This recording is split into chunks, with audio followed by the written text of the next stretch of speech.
Dee's retiring, so to celebrate, I'm taking our parents to France starting today. I'm borrowing your platinum card for the trip. Going to load it up on your credit card. What a trip. What are you talking about? Just what I said. No, I don't get what you mean by just what I said. Please explain. We need to hurry. I get it. We'll go soon. Sorry, I have to move on now. I'll hear the details when I get back. Just one thing though, the credit card won't work. My jobless husband, Parker, took my credit card to take our parents-in-law on a trip. I put up with a lot from Parker, but this seems like the perfect opportunity. I'm going to make sure Parker learns a lesson. And when he returns from the trip, he'll have some big regrets. I'm Lee, a 32-year-old company employee. After graduating from a prestigious university, I got a job at a major company and I've received good evaluations. Despite being only 32, my income is enough to support Parker, who doesn't work, and a child if we had one, but that's hypothetical. We've been married for 2 years and don't have kids yet. We're thinking about having one soon though. Blessed with a good job and income, I should be happy in my newly life, but I'm not. The part about having a child is hypothetical, but Parker not working isn't. I'm not hungry for dinner because I ate snacks. That's fine, but what about your job search? I didn't go for an interview today, just stayed home looking at job websites. Parker quit his job a year ago and has been job hunting since. To be precise, he's been working part-time but doesn't stick with any job for long. He starts a job, quits soon after, relaxes for a while, then looks for another part-time job. You're looking at part-time jobs again, aren't you? I'm looking at both full-time and part-time. Why don't you stop looking for part-time jobs and focus on finding a full-time position? I know, but there is a right time for everything. I wish Parker would find a steady job, but there is a reason he can't be pushed too hard. He quit his last job because of a conflict over work policies with his boss. That boss was notoriously difficult in the office. Parker stood up to the boss as the office representative, backed by his colleagues. But when the conflict escalated, his colleagues sided with the boss, not with Parker. As a result, Parker lost his boss's approval, felt betrayed by his colleagues, and found it hard to stay, so he left the company. Parker, dinner's ready. Can you bring it here? After quitting, Parker became reclusive, staying in his room.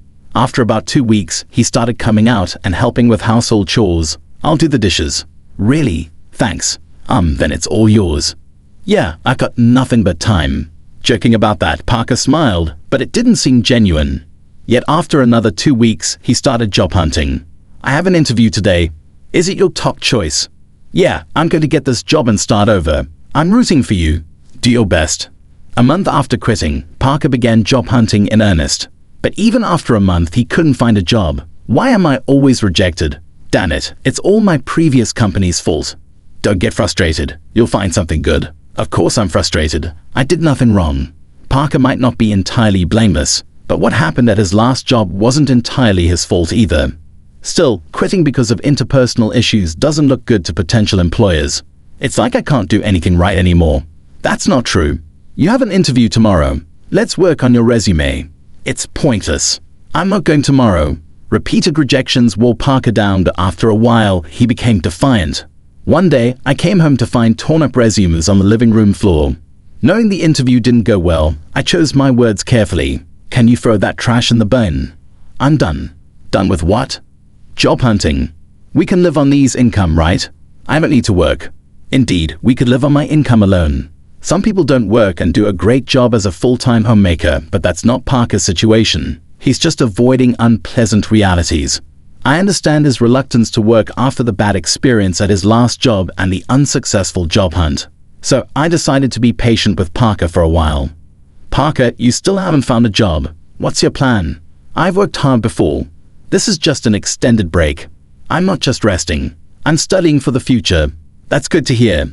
Living near my in-laws' house, Parker's mother Mila and father Nicholas started visiting us more often after he quit his job. They were probably worried about him. Hearing that Parker was preparing for his next job, they seemed relieved, but that was a blatant lie. The beer will run out today. Can you buy some on your way home? It's running out again. You drink too much. Try to cut down a bit. Fine, I won't ask you again. I'll buy it myself. Parker wasn't studying or job hunting. He spent his days watching TV and drinking beer. He probably didn't want others to know he was unemployed. If I told my in-laws the truth, it might hurt Parker too much. So I decided to stay silent about whatever excuses Parker made. But he stopped job hunting for over 3 months. I finally decided to speak up. Parker, maybe it's time to start job hunting. You seem more settled now. What? It's been less than half a year since the incident at my last job. You want me to work again after what happened? I just thought the break was a bit long. Stop nagging. You can't understand my feelings since your job is going well. I have my own struggles, you know. Everyone has work problems and relationship issues. We all try to solve them. Let's work through this together. I get it. I'll look for a job, okay? Parker walked out in the middle of the conversation. My words seemed to have hurt him, but him agreeing to job hunt seemed like progress. I decided to apologize when he was feeling better. I got a job because of your nagging. That's great. Where? At a near bully supermarket. So you'll need to learn and work hard, right?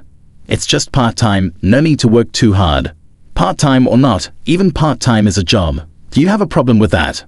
I wanted to say something to Parker, but maybe even a little work could be a step to his recovery. I decided to watch and see. I'm home. Parker, you're back. How's the job? I quit the supermarket part-time. Why? It hasn't been that long. A college student that was being bossy, telling me to always put the vegetable boxes at the bottom in storage. It felt like harassment. That student was likely just teaching Parker the job. In the workplace, even a college student is a senior. Parker kept finding and quitting jobs, unable to stick with any. So Parker has been unable to keep a job for long, and it's already been a year. Parker, what job are you doing now? I'm working part-time at a pub.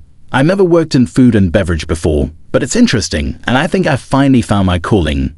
Really? That's great. But isn't the income from a part-time job in a restaurant kind of low? That's fine. I'm currently apprenticing, aiming to go independent. So you plan to own your place someday? Exactly. The income's small now, but I'm working hard for my goal. Then take this. Treat yourself to something nice for once. Parker still puts on a good show in front of his parents, but as always, it's all lies. He quit the pub job 3 days after this conversation, lying and even taking allowance from his parents. This time, I couldn't help but feel disappointed in my husband, so I decided to be a bit firmer than before. Hey Parker, later please, I'm at a good part in the movie. You can pause it. I grabbed the remote control from the table, paused the movie and forced a conversation. It's just pressing when you pause at the best part. What is it? Parker, you're 35, right? You know that's prime working age. Don't you think about the future, spending all day at home drinking and just watching TV? The future? There are plenty of 35-year-olds not working. Many people enjoy life without a job. True, work isn't everything, but those people have something else they're dedicated to. Do you have something like that? Yeah, you're upset about me not working. I'll look for another part-time job. Parker seems intent on only working part-time. Considering his reasons for leaving his job and his struggles with job hunting, I've been careful not to hurt him. But it's time for Parker to bounce back. I need to be stricter. One day at work, I got a text from Parker. Dad's retiring, so we're going to France to celebrate, starting today. Borrowing your platinum card, got to splurge on your credit card. I panicked and called him immediately. What do you mean a trip? Just what I said. I don't get it. Just what I said. Please explain. So many things are wrong here. It's fine to celebrate Nicholas' retirement, but he should have consulted me before using my money and borrowing the credit card. More like stealing. And why am I paying for a trip to France that I'm not going on? Parker's probably bragging to his parents, claiming the money is from his savings. My credit card. Thinking about it infuriates me, but one thing Parker said catches my attention. You said you borrowed a credit card, the one from our house. Yeah, why? I do have a platinum card. Some people think you need a high income for it, but that's not true. Credit history, stable income, and other factors matter, and it's attainable in your 30s. The annual fee is high, but I use it for the benefits and points. However, that credit card is in my wallet. Yeah, so I'm counting on you for the payment. Parker, elated about his trip to France, is speaking to me in a provocative tone. I have been patient with Parker for a long time, but this seems like a good opportunity. Parker thinks he's clever, taking my credit card and being all cheerful, but he's in for a surprise. What are you doing? We need to go. Got it, I'm coming. Sorry, I need to move on now. I'll hear the details when I get back. Just one more thing. That credit card you took won't work. What? That can't be right. It's in Lila's name, and the expiry date is this month. It's short, but it shouldn't be a problem. You're lying, right, Lila? You're lying to stop me from using the card, aren't you? Such a lie is easy to see through. Yes, it expires this month. That's why I have already received a new credit card. What does that mean? So, I have 2 credit cards to use for a while now. Sometimes with my credit card, when the new one is activated, the old one stops working. And I've already started using the new card, so the one you took won't work. What? You're kidding, right? You think it's a lie. If you don't believe me, I can send you the URL to the credit card website, or you could just try using the card. It would be amusing to see you try to pay with a card that doesn't work. This credit card really won't work. Hey, hurry up. I hear his parents calling him from the background of the phone call, but Parker, realizing the credit card won't work, seems too flustered to hear them. What should I do? I told them I'd pay for everything except the round-trip travel. Oh, they covered the flight. Yes, Dad felt bad about having all the trip costs covered. What should I do? I'm about to take a cab and I don't even have money for that. That's not my problem. You said you would pay for everything but the flight. Using my credit card in the first place was wrong. Pay with your own money. How can I? I don't have any money. Right, Parker, you haven't been working seriously. It's your fault for trying to look good, taking your parents on a trip without money. I'm at work, so I have to hang up now. I just wanted to tell you about the credit card. Wait. I hung up and returned to work. Parker, unable to pay even for the cab, will have to be honest with his parents. That night, after I finished work, I got a call from Miller. I heard from Parker. He tried to pay with your credit card and lied about working. Sorry for the trouble.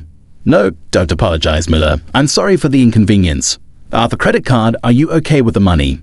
We'll cover this trip's cost. When we get back, I'll make Parker apologize and find a job immediately. I'm sorry, Miller, but I'm considering divorcing Parker. Divorce? Because of this? It's part of it, but Parker has been taking money from me for a while. What? I stopped giving Parker money to curb his drinking. He started a part-time job and bought his own alcohol, but the salary from part-time work shouldn't be enough for daily drinking. Parker was taking money from my wallet to buy alcohol. He repeatedly stole amounts ranging from $4 to $40. Over a year, the sum became significant. I hadn't been strict with Parker, hoping he would eventually turn things around, but when he stole my credit card for his trip, it wasn't just about $40 anymore. This leap in the amount he took convinced me that he had no intention of improving. I respect your decision. Should I tell Parker about the divorce? Could you just tell him I want a divorce? We'll discuss the rest when he returns home. About an hour later, the next morning after my call with Miller, Parker called. He must have heard about the divorce from Miller, but I had asked her to wait until he was back to discuss it. Too exhausted, I decided not to answer his call. The next morning, after returning from work, I found Parker at home. He had cut his trip short. I'll work properly now. Please don't leave me.